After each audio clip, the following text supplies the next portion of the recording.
इधर दोस्तों, रुक्मिणी अपनी 7 के सहेलियों को लेकर के दुर्गा जी को पूजने के लिए चली है।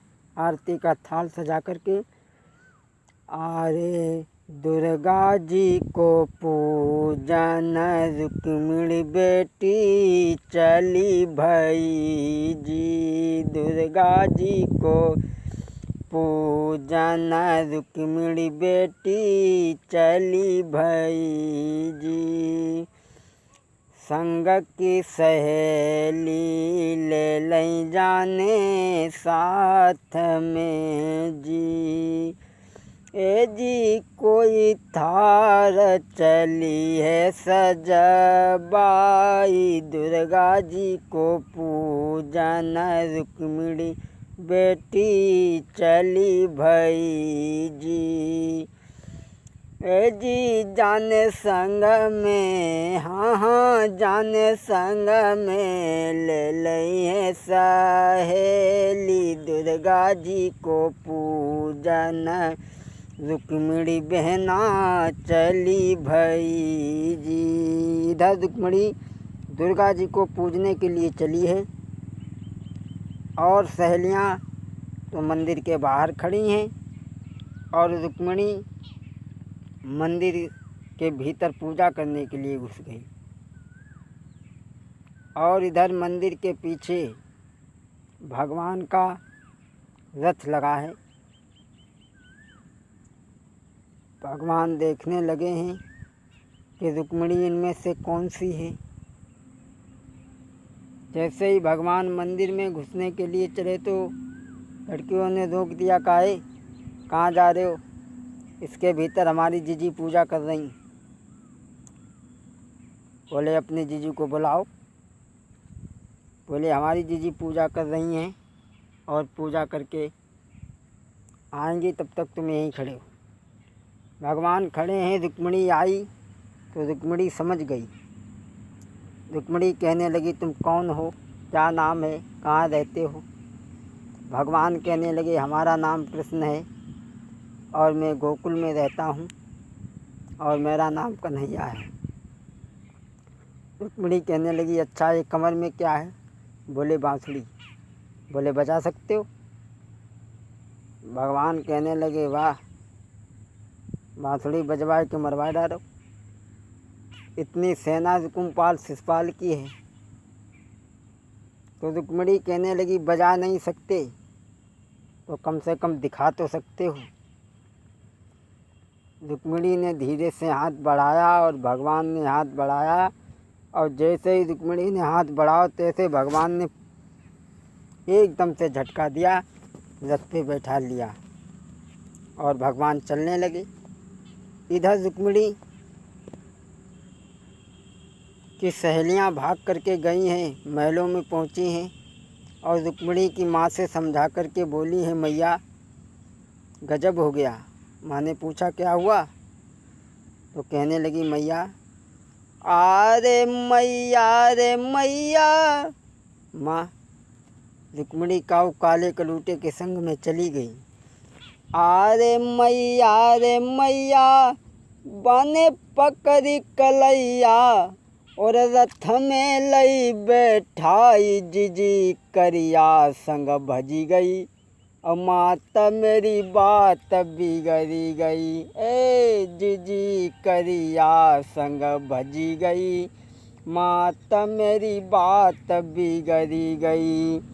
अरे कारो कारो है मैया बहना को ले गो आई दैया, बाने झटका दीनो मारी और रथ में लई बैठारी, जीजी करिया संग भजी गई, माता मेरी बात बिगड़ी गई। अरे जीजी करिया संग भजी गई, माता मेरी बात बिगड़ी गई। रुक्मिणी की सहेलियों ने जाकर के बताया माँ तुम्हारी रुक्मिणी किसी काले कलूटे के संग में चली गई।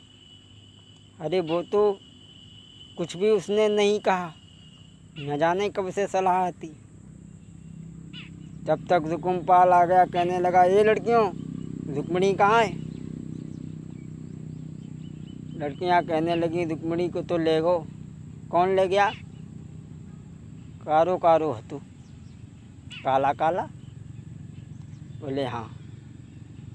रुकुमपाल कहने लगा, लड़कियों, हमारी बहन को ले जाना कोई तितली के पंख तोड़ना नहीं है। और रुकुमपाल चला है और सतपाल से जाए के बोलो, जीजा। अब बे उनसे जीजा कहें, बे उनसे जीजा कहें। अब जय ना पता चलो कि कोकिन को जीजा है।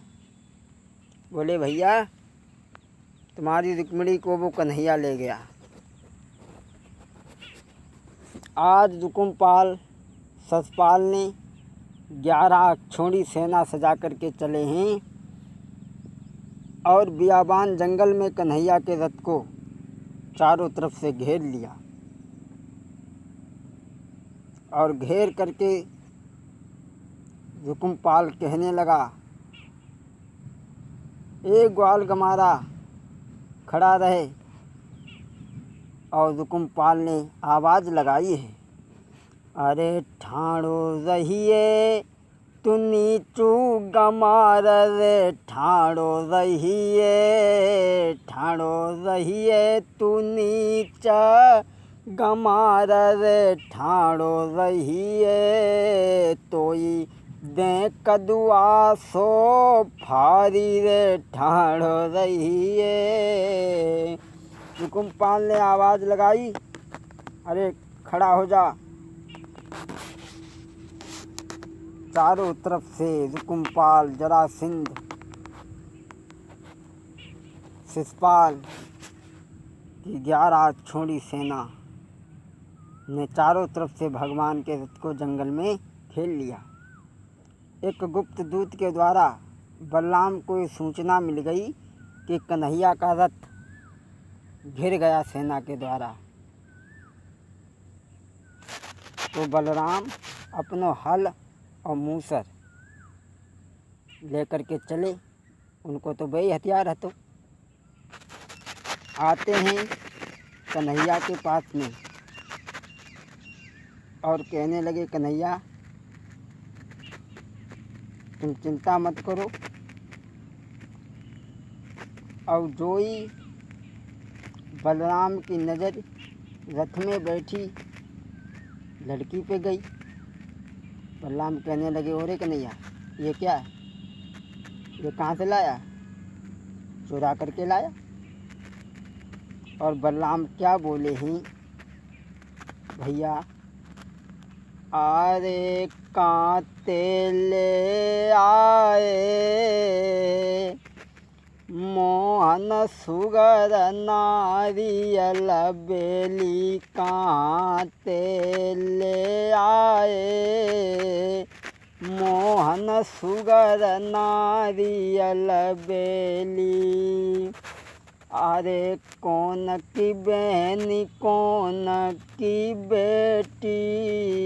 बलराम बोले, अरे कौन की बहन कौन की बेटी के पाप कमाई लाए मोहन सुगर नारियल बेली, कांते ले आए भैया सुगर नारियल बेली। तो कन्हैया कहने लगे, भैया ना हम जाए चुराई के ले आए और ना कैसे ले आए। इसने हमारे लिए एक पत्र लिखा था कि हमारा भाई अपने साले के साथ में मेरी शादी तय कर रहा है और मैं उसके साथ में शादी नहीं करना चाहती हूँ। इसलिए रुक्मिणी ने हमें पत्र लिखा था और इस पत्र के आधार पे हम लेकर के आए हैं। अरे कहाँ ते ले आए मोहन सुगर नारियल बेली, कौन की बहनी कौन की बेटी के पाप कमाई लाए, बीरन सुगर नारियल बेली। भगवान बोले भैया अरे रुकम की बहनी भीष्म की बेटी, रुकम की बहनी भीष्म की बेटी, के जबरन ब्याही लाए भैया सुगर नारियल बेली। भगवान ने जवाब दिया भैया इसका भाई ज़बरदस्ती शादी ससुराल से करना चाहता था और उसने पत्र लिखा था मेरे लिए कि हमें आकर के ले जाओ। उस पत्र के आधार पर हम इन्हें लेने के लिए आए हैं। तो बलराम ने कहा अब तुम चिंता मत करो, तुम तो रखो रुक्मिणी का ख्याल और ये सेना मेरे लिए ज़्यादा नहीं है। अब लेके मूसर सारी सेना को छड़े देते हैं।